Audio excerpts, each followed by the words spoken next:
The revolving door between USAID employees and NGOs that receive USAID funding is undeniable. Maybe we should consider investigating whether USAID funding has made it back to Democrat campaigns. Has it affected elections? The real questions the American people deserve to know answers to are these.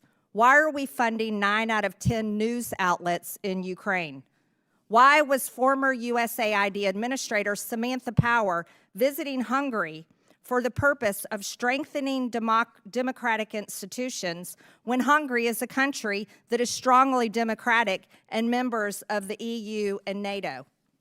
Why was USAID co-funding joint programs with George Soros' Open Society to promote radical social agendas throughout the developing world? Why is USAID involved in the canceling of elections in Romania?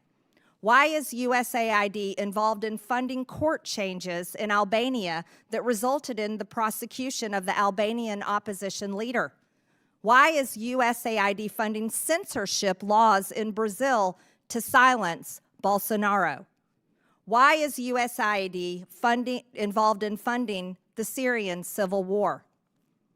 What we have learned here today is that USAID has been used as a tool by Democrats to brainwash the world with globalist propaganda to force regime changes around the world. But if USAID funded terrorism that resulted in the death of Americans, then this committee will be making criminal referrals.